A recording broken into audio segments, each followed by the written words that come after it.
Hello, and welcome to another week of Behind the Curtain with Majestic. I'm Carly. You probably already know me. I'm going to be the moderator for today's interview. We would love to see you participate. You can send any questions you have for Doug and Danny down below, or if you're watching after hours, we would still love to hear some feedback. You can comment on our YouTube channel, or you can email us at info@majestictheater.com. In addition to tonight's interview, you can also go over to our YouTube channel and view any of our previous Behind the Curtains and maybe give us some comments on those. We also have a recording of Danny's latest play titled Lady Slipper, so go ahead and give that a watch. But I think I've rambled on for enough. So tonight we have Doug Major and Danny, of course. Hey, Hey thank you, guys. Carly. Hi, Doug. Good to see everybody. Hey, thanks everybody for tuning in to another episode of Behind the Curtain at the Majestic. This is going to be a fun night. We got Doug has some great stories, and we got some wonderful stuff to reminisce about as well. Let's see. Next week, my guest on Behind the Curtain will be Kyle Boatwright. So looking forward to that as well. And as Carly mentioned, everything is archived, all of our previous episodes and a bunch of other things, children's theater stuff, and my play, The Lady Slipper. So there's a lot of stuff online if anybody has a mind to check it out. All right, Doug. Hi, you ready? Yes, I'm ready. Yes, I'm ready now. Good. You're looking great. You're looking very comfortable there. So, the first question we've been asking people is... yes, I'm wearing pants. Pardon me? Yes, I'm wearing pants. Yes, you're wearing pants. Okay. That wasn't it. I'm wearing pants as well. Okay. Just so everybody knows. What have you been up to and how are you been staying creative during these COVID days, which, God, we can't seem to get on top of this thing, can we? Yes. Well, I really lucked out. My partner, Billy Stritch, is a musician and he travels a lot. And all of his gigs got canceled by the beginning of April. And we were a little nervous. What are we going to do? And we started doing a live stream on Thursday nights on Facebook from our apartment. That's just the two of us. And it forced us to work together creatively. And it's been great. The show has evolved. I produce it and we made improvements as it's gone along. And it's a big thing now. And he actually has a CD that he recorded in Nashville of the songs from Billy's Place, and it comes out this coming Thursday. So, right. It's called Billy's Place. Right. And it actually competes with us. Same time. After you, right? Maybe we should change our time till 9:00, and then they can. Yeah, I don't know, but it is a terrific show, and for those of you who might not know of Billy Stritch, he's an amazing musician, arranger, and he's got some very famous people he's played piano for. Right? Doug, you want to talk a little bit about that? Well, one of the interesting parts of our story is that I had a trip to Nashville in like 1993. I was still living in Massachusetts.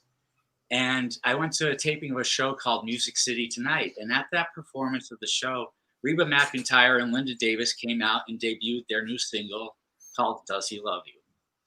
And then I moved to New York 10 years later and I meet this guy, Billy Stritch, and it's his song. He wrote that song. It was one of Reba McEntire's biggest hits. And I just thought that was so cool that I was in the audience when they debuted it. His main notoriety is for being Liza Minnelli's musical director and confidant for about 20 years and like best friend. Right. And, that's what he's known for. He toured with Tony Bennett as a musical director a couple of years ago. He works a lot with Linda Lavin, who's just about his best friend in the world. She's our neighbor, and she's great. We kind of quarantined with her, and he's recorded albums with her. He's played her cabaret act around the world. Christine Ebersol, the Tony winner from Grey Gardens, they've recorded a couple of CDs together, another great collaboration. And Jim Caruso, who does the cast party at Birdland on Monday nights. It's an open mic. It's like a world famous open mic.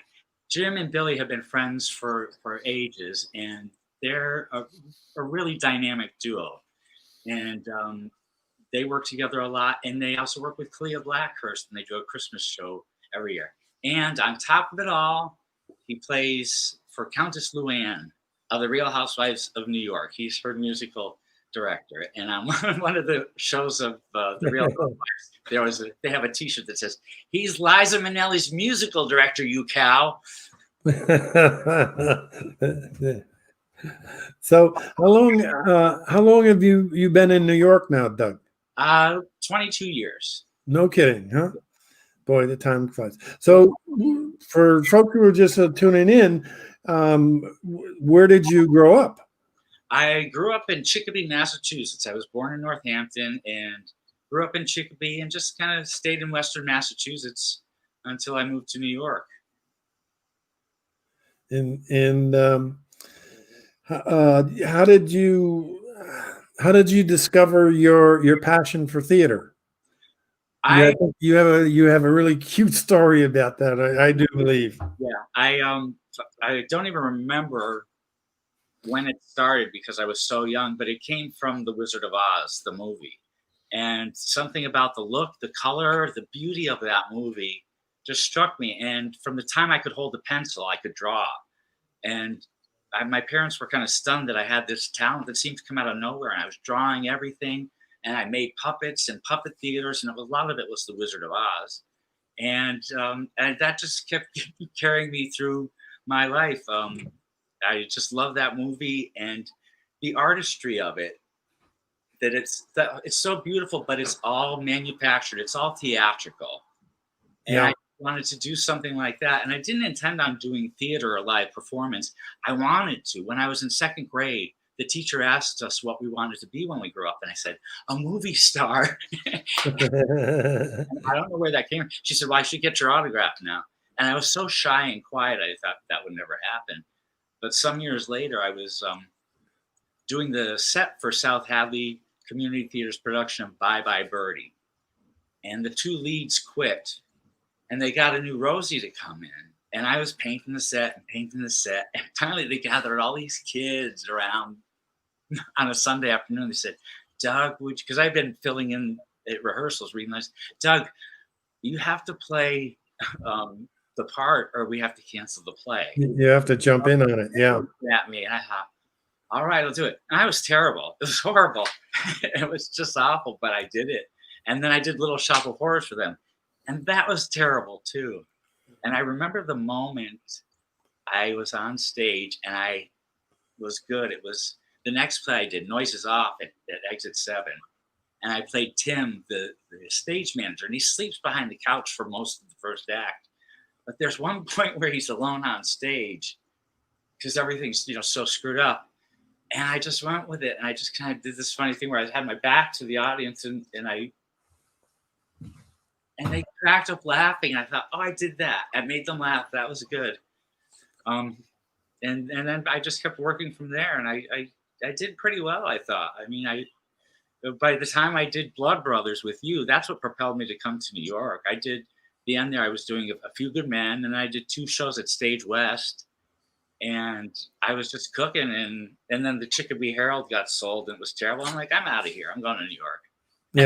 Yeah. So you were working for that newspaper that I remember, the Chicopee Herald. Chicopee Herald, yes, indeed. That was a really unique job, a really fun place to work, and I did everything you had to do in a newspaper in the 10 years I worked there, from the typesetting, the layout, writing, and then I would sometimes serve as the editor when she'd be on vacation. And there were 3 of us that worked there for so long, we had it down where we could do a whole week's worth in about 2 days, and we'd go out and have lunch and just goof off, and it was really sad when that ended, but it had a purpose. We all went our separate ways, and Is there something? Is that from the Herald or? That's an article about Blood Brothers. I don't know if it's from the Herald. It probably is, because I wrote articles about every show I did. I didn't review myself. No. And then, of course, there was the big Oprah Winfrey when Domer, the publisher, disappeared, and I ended up going on the Oprah Winfrey show. It's like it was just a strange thing, So what was that about the Oprah Winfrey Show? Gomer Ringget was the publisher of the Chicopee Herald. Yeah. One day, it was the day of Hurricane Bob was bearing down on Chicopee, so the weather was weird. And we go to work, and the office was like 2 houses down from the gas station and convenience store that Domer owned, and he worked there. He'd pour coffee for these old guys, and they'd hang around all day. And I drove into the parking lot, and all the old men were standing outside of the gas station. It was locked up, and they're just getting wet in the rain. And that was weird. I went to the office, and the computer at my desk was gone, and the cabinet drawer was open, and the petty cash was gone. I'm like, what the heck? So when my friend Joanne got to work, we drove to Domer's house, and we looked in the window, and it was completely empty except for an ironing board standing in the kitchen. I'm like, what the hell? And he was gone. He was gone. The IRS slapped liens on his properties. He was running for alderman. He owned all these rental properties, and I guess he was in debt, so he took off. And then about a year and a half later, we were sitting around having lunch, and the secretary at the office worked for him for 25 years. She said he always wanted to be a blackjack dealer in Vegas. So one of us dialed 411 Vegas and asked for a listing in his name, and the phone rings, and an answering machine message comes on, and it's him.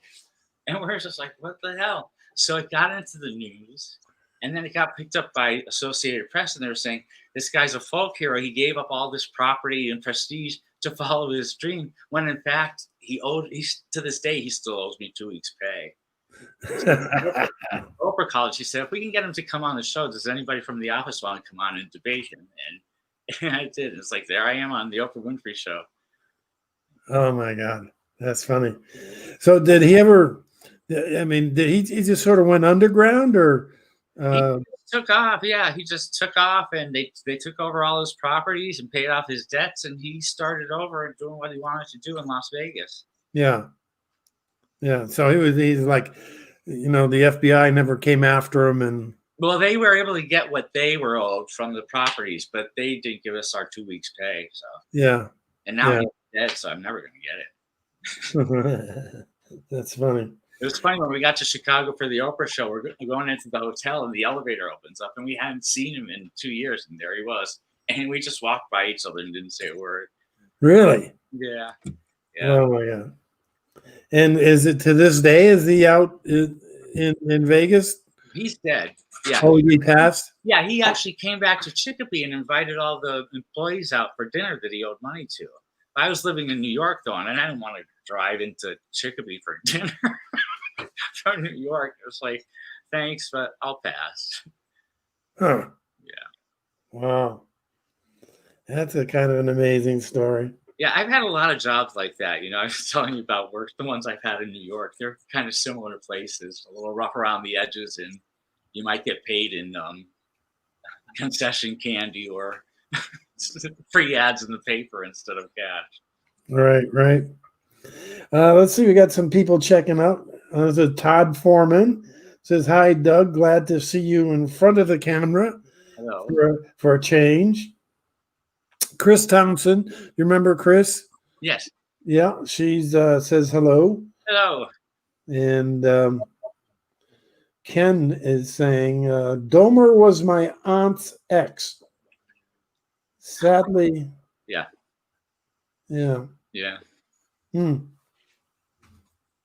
But so how we'll try this segue too, since we're talking about like New York stuff. Since you're also friends with Stephanie J. Block. Yes. What tell us about that? Well, she came into Billy's life. She was actually the original Elphaba and Wicked in the workshop, but then she was doing something else, so Idina Menzel got the role, and Stephanie ended up putting together a nightclub act at Birdland, and she had Billy play for her.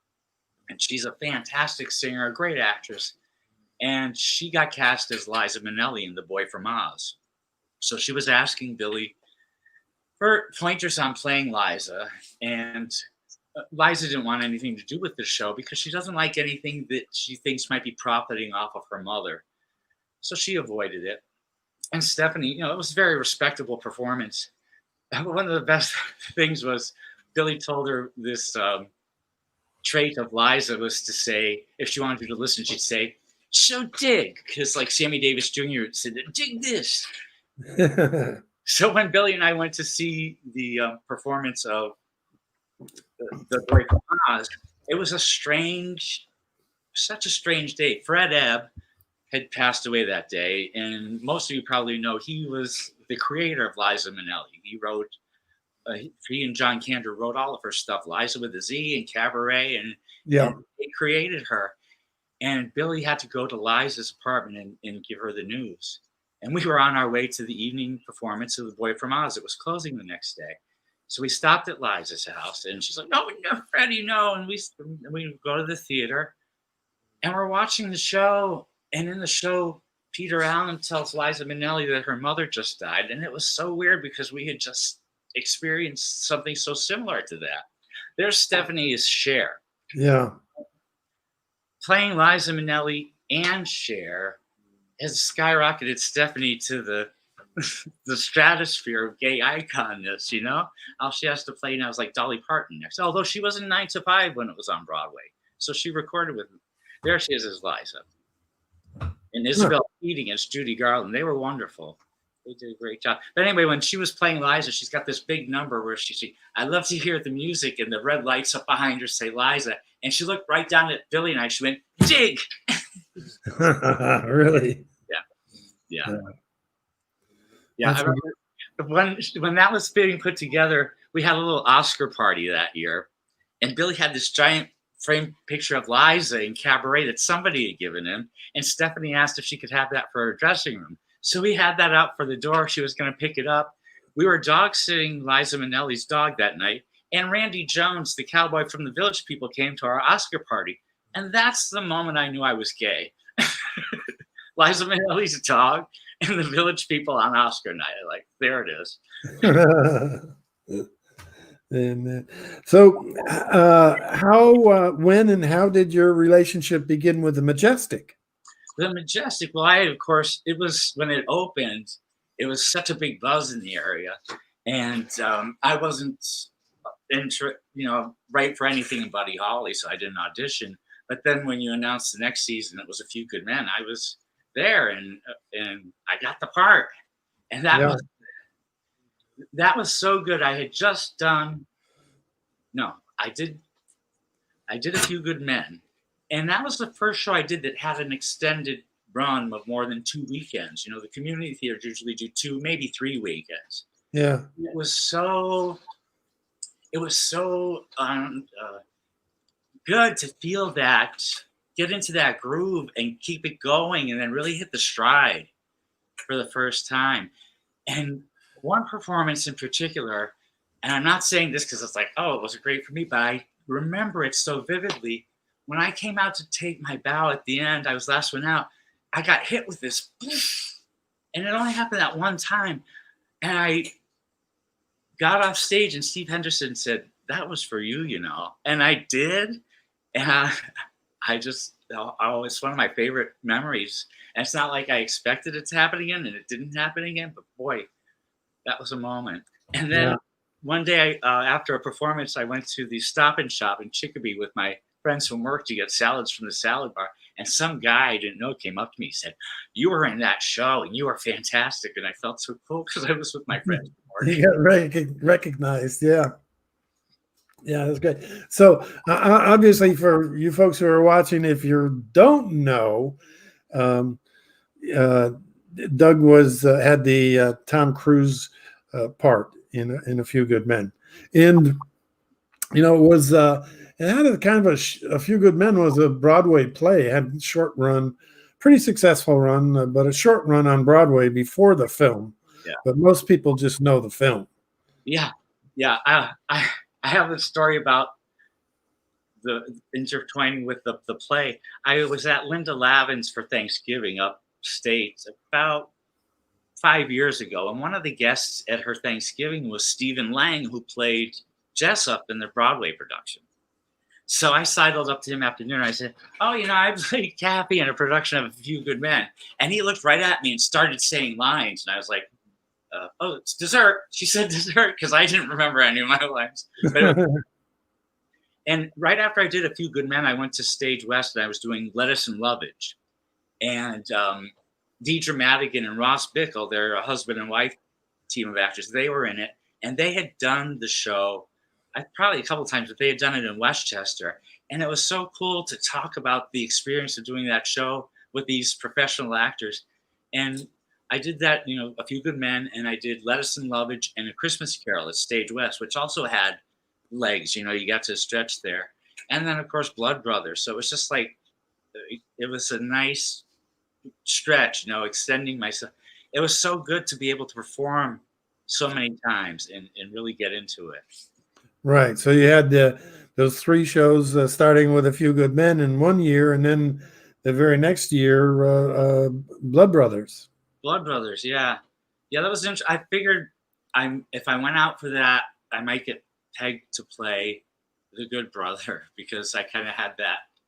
I always kind of got the good guy role. But I really wanted to play the other one. It just seemed more interesting to me.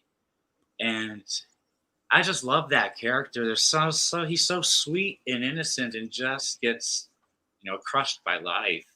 Right. And, right. Playing him when he's little is just playing him through his whole life. Playing his whole life.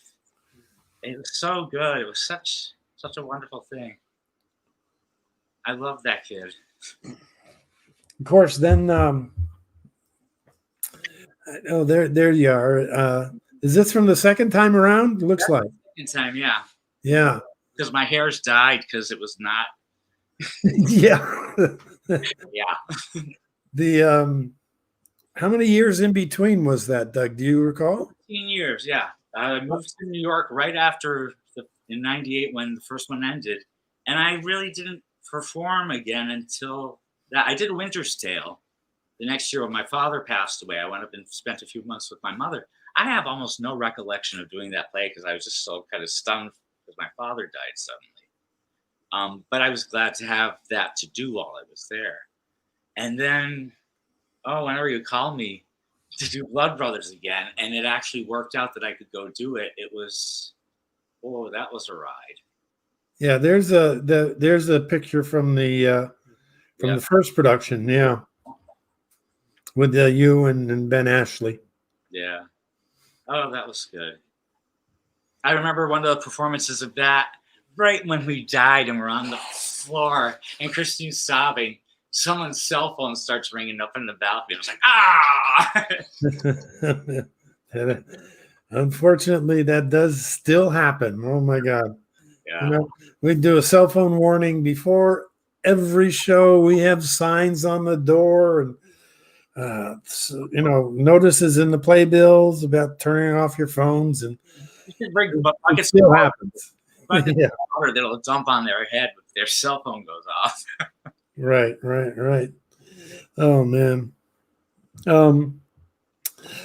Here's another really common question that whenever we do a post-show talk back, that audience members who stick around for the talk back, somebody in that audience will always ask, and the question is, how do you learn all those lines? Now, I've been asking everybody who's been on Behind the Curtain with me that very same question, and it seems like what a boring question, right? But actors have oftentimes really different and really interesting processes for learning their lines. So I guess throw the same question right at you. Mine varies from show to show how I learn it, and I pick up like dialogue like that very easily. I walk around yapping quotes from movies or the Golden Girls or something, and it just lands and stays. Like I said, I still know a lot of the Blood Brothers dialogue, and I could certainly do the entire Wizard of Oz from beginning to end, and I've been put on the spot to do that. But I remember the second time I did Blood Brothers, and we started rehearsing in June, they had opened the rooftop of our building like the year before. And I'm on Central Park South, and it's 35 stories up. And I would go up on that roof in the sun and just sit there and read that book. And yeah, I remember more sitting up there and reading the book than I did the lines, but the lines came. The most unique experience I ever had for learning dialogue was Exit 7 cast me in the lead in Children of a Lesser God, and I didn't know sign language. And I think back at that now and thought, were you crazy? But I did it, and I had to learn the dialogue. I had to say my dialogue and then say what she was signing so that people would understand it. And I had to learn the sign language myself. And it was really dense. And we had videos of what the dialogue was that we could watch. But I had a moment in rehearsal when I was really acting with her in the scene because I didn't get what she had signed at me. And instead of just I signed back at her, what? And I was responding to, it was just natural conversation. Now I don't remember any of it anymore. So that's all. Funny. Mark Medoff, right? That's the Mark Medoff play. Yeah. He has another play that I'm pretty sure it's Mark Medoff. It has to do with the hearing impaired woman who is a playwright. It's called In the Hands of Its Enemy, something like that. And I directed a production of that, but it was kind of the same thing. But we actually hired, you may know him because I think he was married to Pam Hebert. Yes, he's the one who did the videos for us. Yeah. He's an audiologist. Yeah. Mm-hmm. So that play, In the Hands of Its Enemy, was I think in terms of the characters having to learn sign and things like that, because the audiologist was a character right in the play, and that kind of made the transition between those two things a little bit easier. But it's kind of fascinating. Yeah. One of my favorite things of Marlee Matlin was on The Celebrity Apprentice, the Donald Trump show, and she was on the season with Dionne Warwick, and they were at each other, so they ended up at the table. One of them was going to be fired, and Donald Trump says, "Well, Marlee, you got to give it up to Dionne that she's one of the finest singers of our generation." And she said, "Mr. Trump, I'm deaf."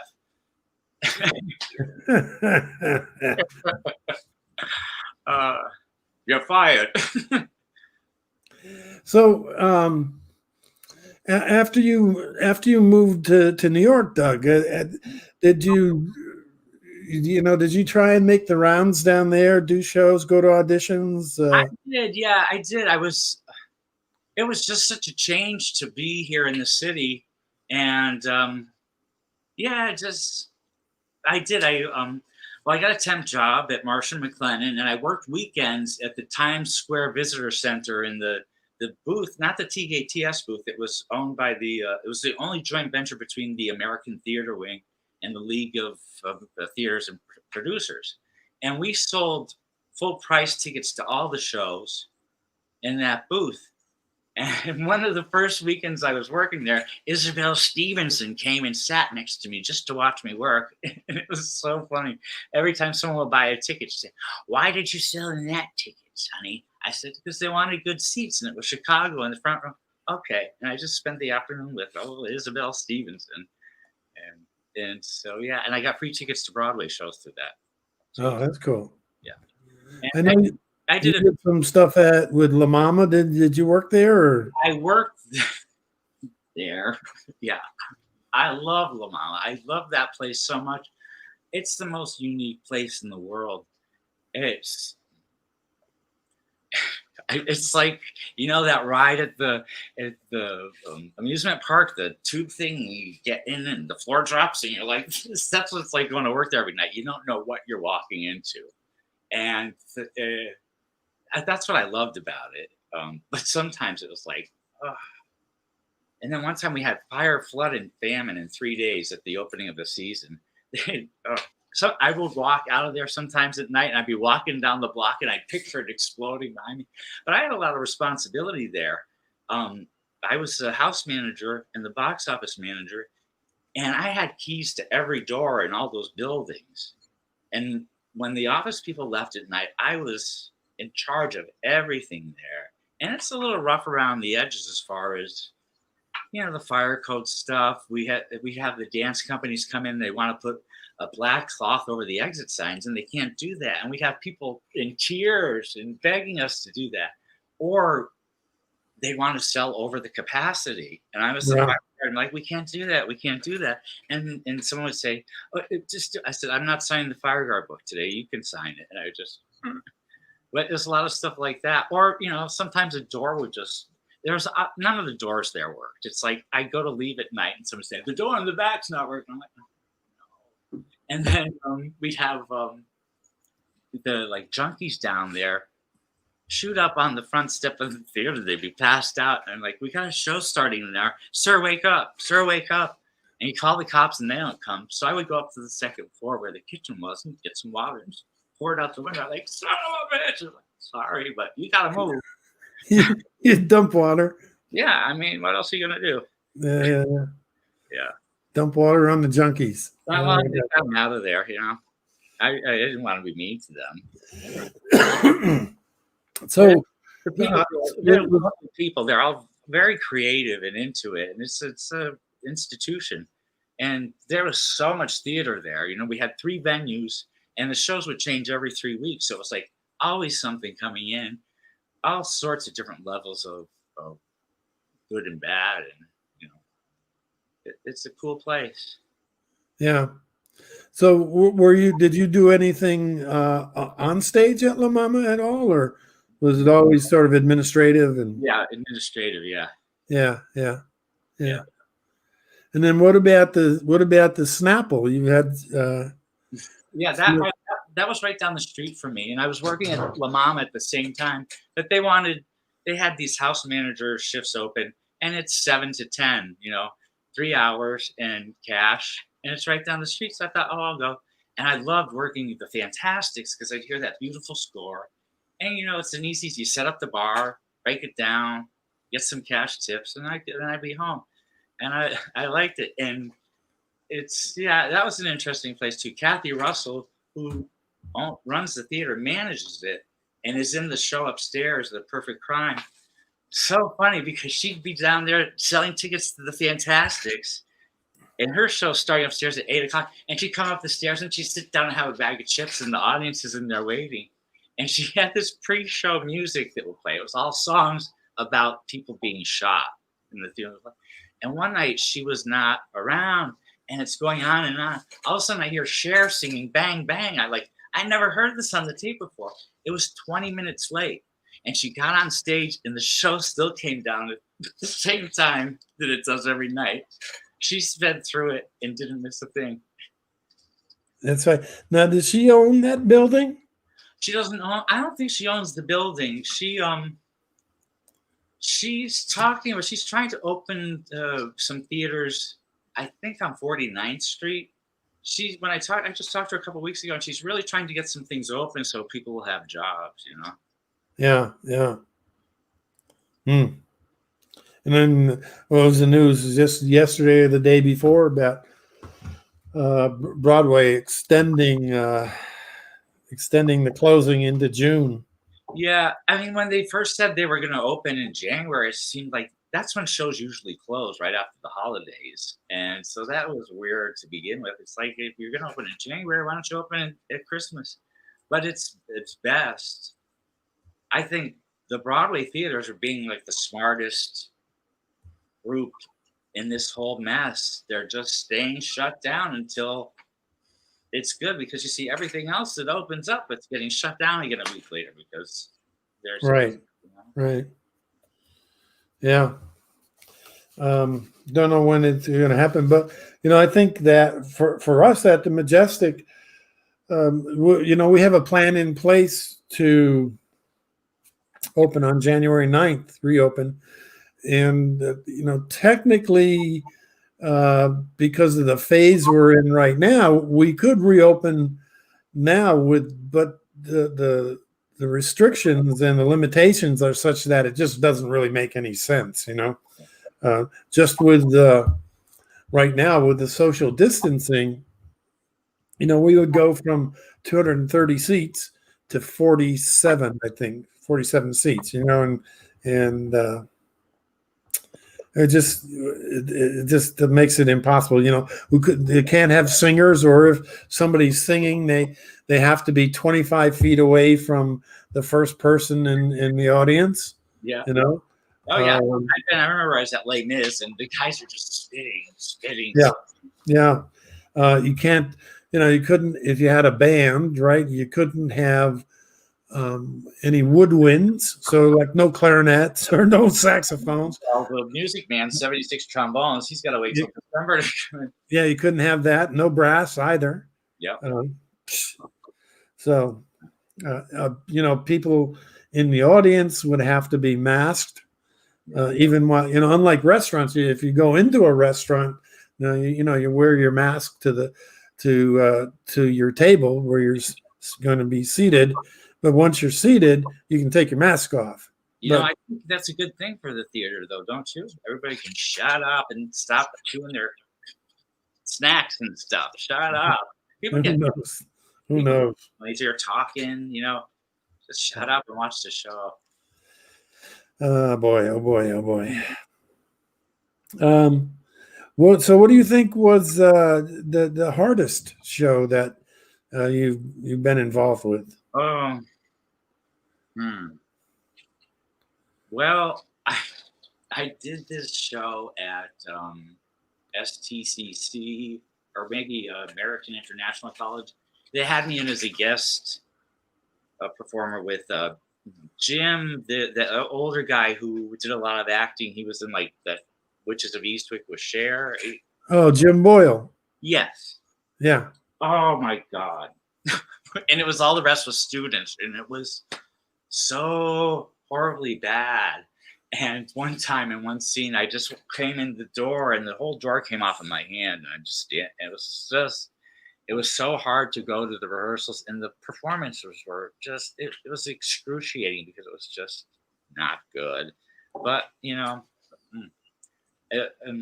hard, difficult to technologically was definitely Children of a Lesser God. What was the play with Jim Boyle? A Diary of a Scoundrel. Oh, Diary of a Scoundrel. Yeah. Oh, yeah. I remember Cheryl LaRiviere and I did a show at Exits St. Martha's. What was that group there?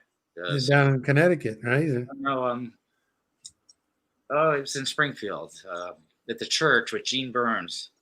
Oh, yeah. Yeah.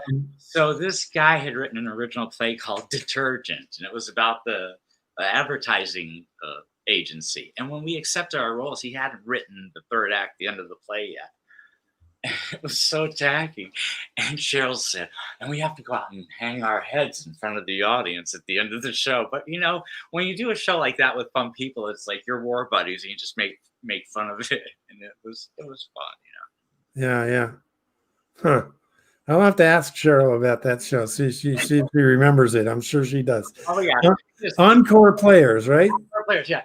She and I were the love interests. And at the end of the show, she's like cuddling up to me. I hear your barn has a great hayloft. That's her line. It's like we still laugh when we say that. Roger Patnode was in that.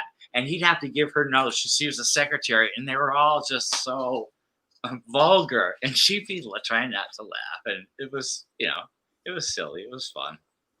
But you accept a role in a play, and then they hand you the third act, and you're like, oh no. How about your favorite show outside of the Majestic? The hardest one. What was it? What was your? What did I love? I did a couple of those Milmore and Van Zant shows with the Centennial Theater in Chicopee. Lie, Cheat, and Genuflect, where I played the guy pretending he's a nun, and he's so stupid. And that was really fun. And Lend Me a Tenor, I did that. Was good too. Yeah, those were good shows. It was fun things, Yeah. What else? Well, before you moved to the city, you had quite a, I did. I went from being that horrible in Bye Bye Birdie to I was doing the local commercials and stuff. And that was funny because I was like, I remember I had a bad cold and I was laying on the couch watching Saturday Night Live, and all of a sudden there's my commercial. And my mother's friend thought I was really married to the lady in the commercial. And some of those commercials were still playing after I moved to New York, and they were non-union, so I didn't get residuals. And I started doing extra work on movies too. Oh yeah. That was fun. And I did the one with Kevin Bacon. I got a picture of Kevin Bacon and I in Sleepers. So I'm viable as 1 degree away from Kevin Bacon. And well, I have a Kevin Bacon story as well. When I was at Stage West back in the 70s, sometime in the 70s, we hired Kevin Bacon for our touring children's theater, and I think it was his first equity gig. But I remember he was a character. He's definitely a character. Yeah. So six degrees of Kevin Bacon, right? I still have some great photographs from that show that with the young Kevin Bacon in it. So. His wife, Kara Sedgwick, her brother works with Kathy Russell at the Snapple Theater. They run the acting studio. It's Sedgwick Russell. So he was there a lot. He's a nice guy. And there's this big billboard of Kara Sedgwick right outside of the building. It's his sister just bearing down the closer. But, yeah. And working there, we had rehearsal studios. And usually they were rented out to Chicago. And I'd see all those people that are coming in to do Chicago. One day I'm setting up the concession stand. I go under the counter like this, and I come up with the candy, and Christy Brinkley's standing there. She goes, "Is this where the Chicago rehearsals are?" And it was like sunbeams coming out of this beautiful face. Yeah, she was so beautiful. And and then you'd have other people coming in. Anybody who was in Chicago. And then Hamilton took it over. And then the Fosse Verdon had it, and Michelle Williams and what's his name were in there dancing. And so I said, "Kathy, that's Michelle Williams." And she said, "No, it's not. I rented them." "Yeah, it is." And she marches right in there and asks if that's who they are. That's funny. Who says we got a message here from Donna Grizzlack? That's my sister. That's your sister. Hi, Donna. She says, "Hi, Doug. I remember that commercial." Yeah. My sister's the one who I got to stay with when I did Blood Brothers the second time. And I'd go home after the show. I didn't like drinking and driving, so I would just go to their place. She'd be asleep. And her husband was the one that got me on the Manhattans. He'd make me a Manhattan. So here's to you guys. Thank you for that. Oh, there you go. One of my favorite drinks is a Southern Comfort Manhattan. Yeah. You told me that story about the West Bank Cafe. Yeah. We were. I had a play that was doing a reading downstairs at the West Bank, and up above the West Bank is this little kind of bistro place, and there, I think 4 of us who got down there early, and we went into that to get a bite to eat and get a drink, and I think the only person in there was the bartender, who was, I don't know, he was, I don't want to disparage anybody, but he was Pakistani or something, and they all wanted to try, because I'd been bragging about Southern Comfort Manhattans, and they all wanted to try a Southern Comfort Manhattan, and so we ordered 4 of them, right? And, then the drinks come back 5 minutes later, and they're just awful. They certainly weren't right, and so called them over, and they're trying to explain to him how to do it and how to make it, and he says, okay, I got it. And he takes the old drinks away, goes back behind the bar, and in another 5 minutes he comes over with 4 more drinks, and they were equally as bad. And so finally he points to me and he says, you come with me. And so he drags me behind the bar, and I have to give him a lesson on making a Southern Comfort Manhattan. Yeah. Yeah, that happens sometimes where you wish you would they'd let you do that. It's like, what did you do? What is it? Yeah. So, and I had a few tricks. Well, all right. So anybody who's watching who might be interested in trying a Southern Comfort Manhattan, a perfect Manhattan. What makes it perfect? Are you doing a perfect? No, but I know those. I learned those Yeah. at the little sushi place right next to the Snapple Theater. The bartender there taught me that, so I do them sometimes. Right. This one, I nowhere near perfect. I didn't even measure it because I was getting ready for the show. Yeah. Well, a perfect. What makes a perfect Manhattan is that you have half ounce of dry vermouth and then a half ounce of sweet vermouth, Right. instead of just 1 ounce of vermouth. So the Southern Comfort Manhattan, 3 ounces of Southern Comfort, half ounce of the dry, half ounce of the sweet, a couple ice cubes, and a couple of cherries. And my dad used to always put in a teaspoonful of cherry juice. Oh yeah, I've seen bartenders do that. Yeah. I just finished a jar of cherries for my Manhattans that were soaked in moonshine. Yeah. Southern Comfort Manhattan. Oh, How about I show you this thing. I brought my pops. This is the flask I drank Doers out of in A Few Good Men. Yep. That was my dad's drink. And in that scene where I'm despairing that I'm going to lose the case and I'm a little drunky, and I sit on the edge of the stage and I take a big swig, and it was really Doers. And that was kind of what fueled that performance where I got the at the end. I was just like loose and on fire. And my brother, Patrick, was there. He said afterwards, "What was in that flask? I could smell it when you were doing your speech at the end of the show." But yeah, I wasn't too drunk. When we did Blood Brothers, the first run, Christine and I would go across the street to Powers in our costumes and have a quick shot before the second act. My little kid costume and my mother. That's funny. Say that probably. Well, we've had to haul a few of our actors out of Powers Cafe on occasion. We call Powers Cafe in the heart of the theater district. That's what their ad in our playbill says. Yeah. What's the Legion? What part of it is the Legion in that? Yeah, Legion. Hasn't. Occasionally we'd go there a few times a year, but that's about it. Yeah. So, the Legion used to be a nightly. Yeah, I remember that. And then Lee Chambers and I always remember the night. It was like the press night at the theater for the season, probably the season when we did Blood Brothers. And there was boxes of wine. And I went out after the show. I got my car. It was parked in front of the theater. And I said, I'm just going to sleep here for a little while or call one of my brothers. And I fell asleep in my car. And a cop came. He said, are you all right? I said, yeah. I'm just waiting until I can drive. He said, well, your keys are in the ignition. You can't take them out of the ignition. So I'm fine. I talked to Lee the next day, and she's like, one of my shoes was on the accelerator, and the other one was in my driveway full of rain. And we just always remember that. The box wine press night. How about this?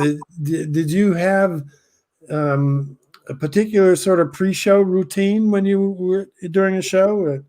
It was whatever it was whatever it was, I'd have to do it, and however it came along, I had to do it that way. And that's what I do when I set up for Billy's show on Thursday nights. Sometimes he would help me, and it would be like, I'd be doing something and he'd be asking me something else. He says, you need to just let me do this because I'm thinking of this and you're asking me something else. And if you just let me do it, because I'm methodical, I open it all up, set it up the same way, and then I take it down, and then it works. Nothing goes wrong. When Blood Brothers, I put a Band-Aid on, I put my candy in my pocket, and I did it all in order. And if something happened where it was out of order, I didn't get too flustered. But, I don't like being late for a show. One time I didn't mind it. I was doing a show with Linda Goss in the East Hampton Town Hall, The Foreigner. Oh, yeah. One of my buddies from the Chicopee Herald got married that day, and I went to the reception, and I was feeling good, and I just made it to the show in time. And I remember I just walked through the theater. The audience was there. I was like, "Hi, I'm here," and I went on stage and did it. But it worked. But it's scary when somebody's late. You don't know if they're coming to do the Yeah, show. yeah. Speaking of A Few Good Men, I don't know if you remember this. I actually had to step in one night Yeah. to that show because I forget Stu Gamble, who was playing Dr. Stone. Mm-hmm. I don't know. He Stu's a teacher, so I don't know. He had some parent teacher conference or something that he could not get out of, and so I know. I stepped in with the book in my hand, and I don't think in any costume at all. I don't remember that, but that was my debut at the Majestic. Yeah, it's fun when things go wrong. It can be fun and memorable. Yeah. Live theater, yeah. How about do you recollect any kind of interesting audience feedback after a show, or anything? The audience is so close to us. Yeah. There, I mean, sometimes you can hear stuff when you're still on stage in the play. Yeah, that's usually like my Aunt Linda's like that. Did Douglas say that? What's Douglas talking about?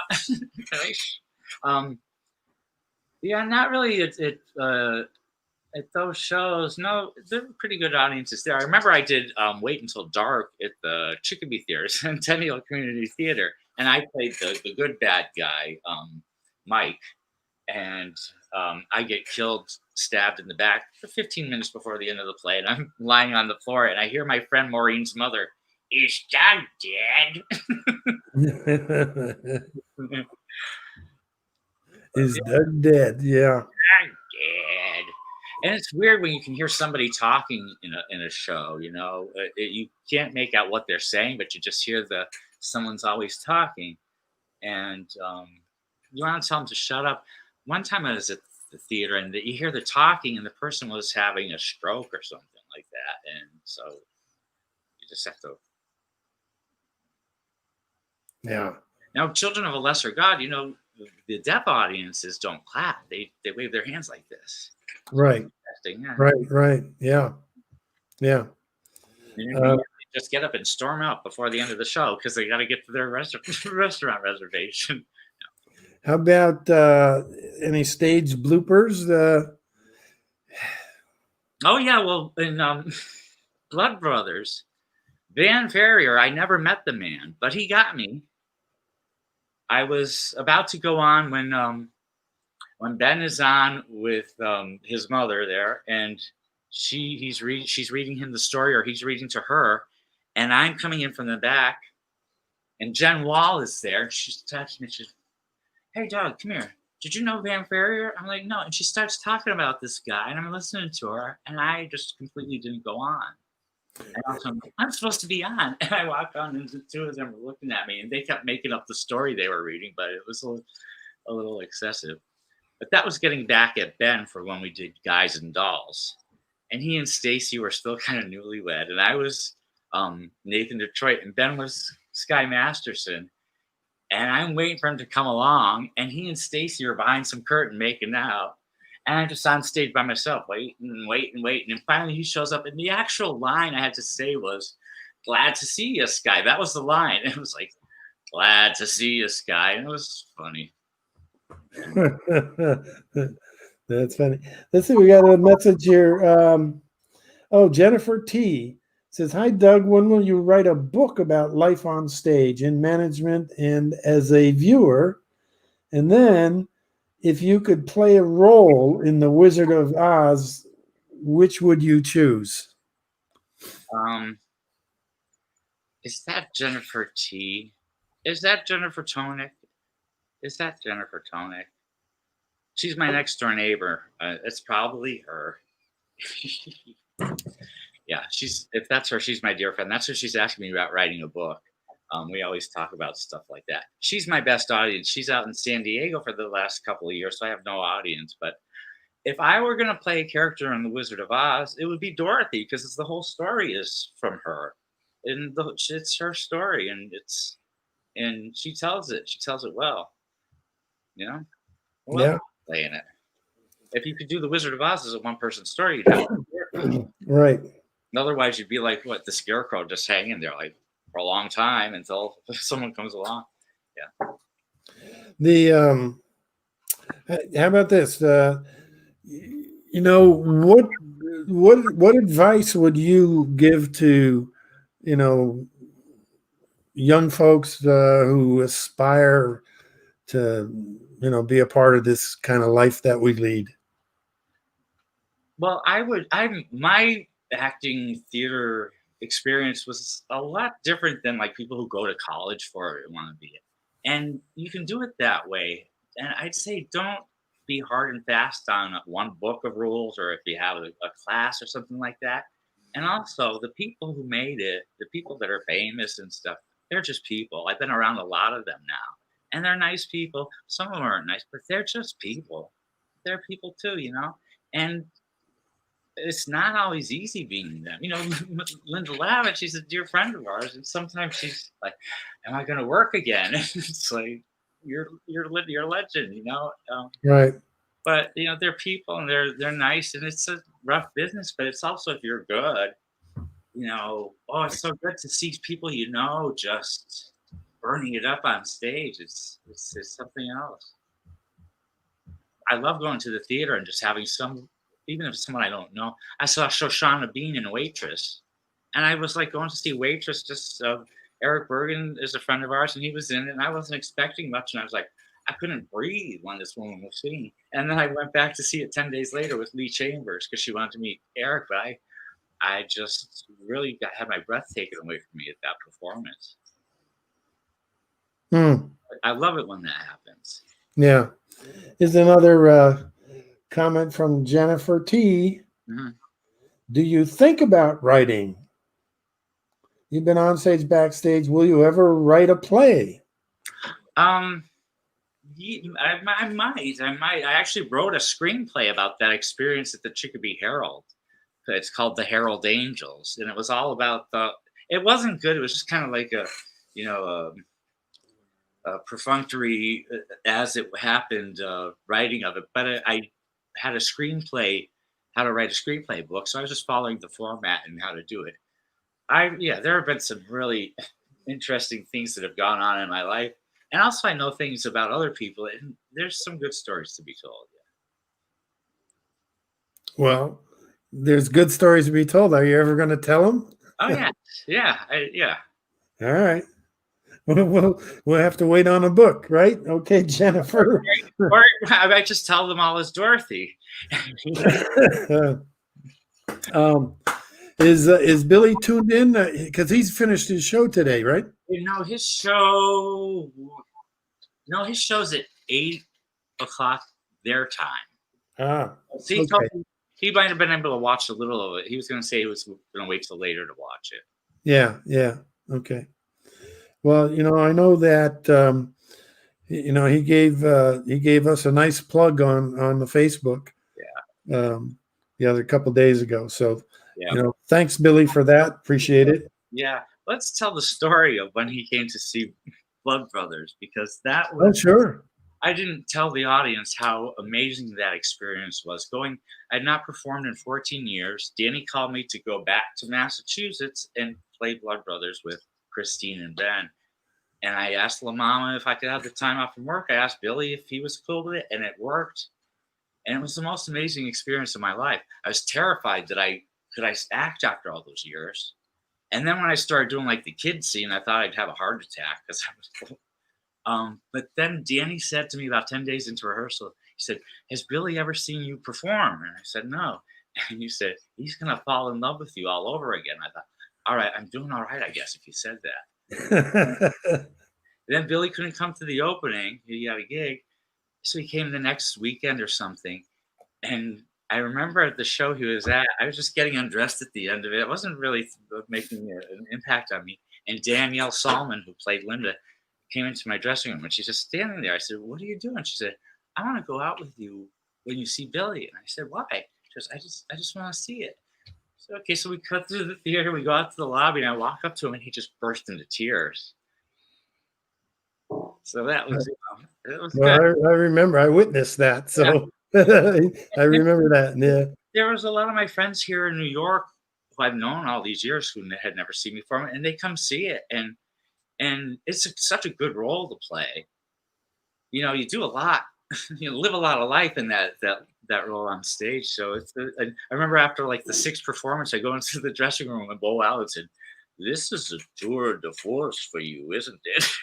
And it was. It was. I loved it.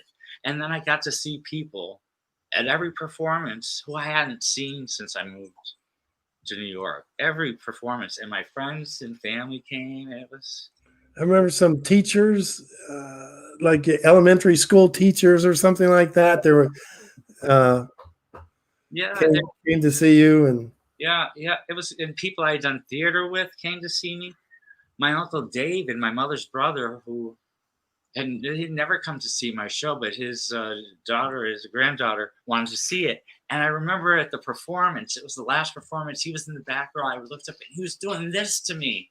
And you know, my father had passed away at that point, and it was just like so cool to have that kind of father figure. And then he passed away shortly after, and I just remember that's the last time I saw him. Give me the thumbs up. yeah, Yeah. That's My great. aunt Sandra, she comes. She always get the 3 seats in the middle of the first row of the balcony, and yeah, it was everybody came to see it. Well, I stayed at my sister's house, and she did a surprise on her friends.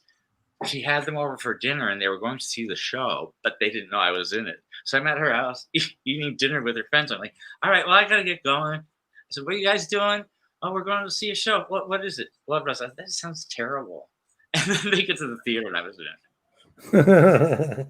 That's funny. Yeah. Oh man. Well, Doug, thank you so much. This has been really great. It has been great. Yes, it's watching all the other episodes. It's so good to see everybody. And you know what I see behind you there? We didn't talk about that. Behind you, we got some. Yes, this was recently discovered in a vault of mine. This is the original costume I wore in the last production of Blood Brothers. It's to go to auction and go for nothing. But yeah, here it is. Yeah, and that's me when I was about the age Mickey would have been. And I love having stuff. I save a lot of stuff. I have my theater project button-down shirt. Yeah. And that's my headshot.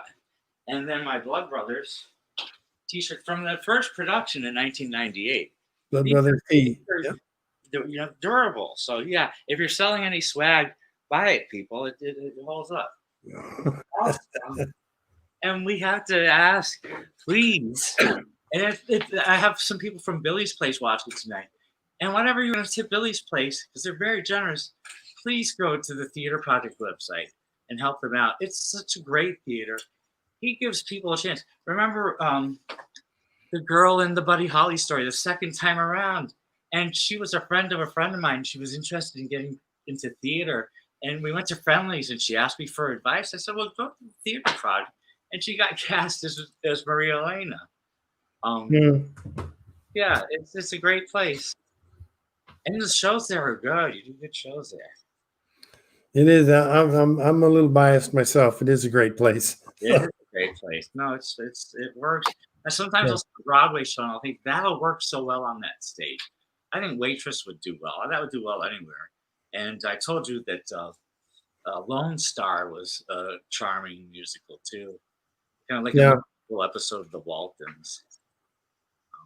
Yeah. I know. I'm kind of waiting for.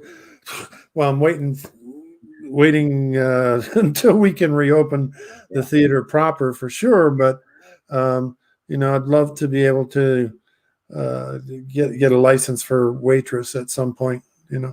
Well, I wouldn't come back and do Blood Brothers again, or A Few Good Men. But on the lines of Aaron Sorkin, if you ever do To Kill a Mockingbird, let me know. Oh man, yeah, I've done Mockingbird twice, and then I saw Mockingbird on Broadway with Jeff Daniels, sort of Aaron Sorkin production, and it was a bit different. You know what I missed about that production, and I was tempted to. If I had an address for Aaron Sorkin, I'd write to him. But it's the scene where Atticus shoots the rabid dog. Is an important scene because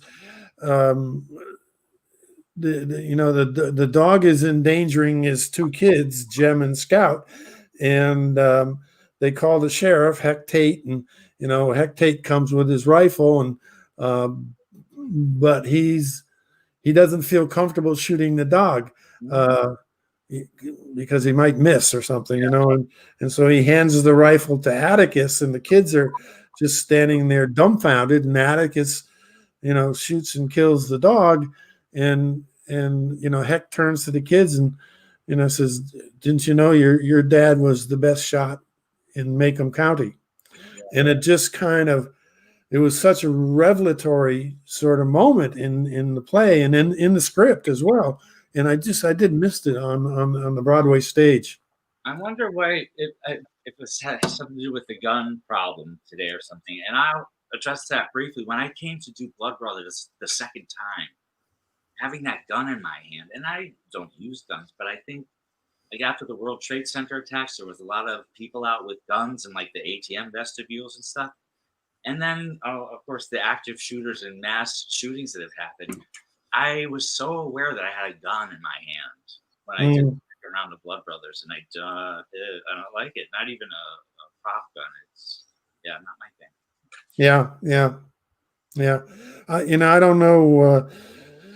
I don't know why that scene was kind of eliminated. They sort of replaced it with kind of a fight between Atticus, a tussle, between Atticus and the bad guy.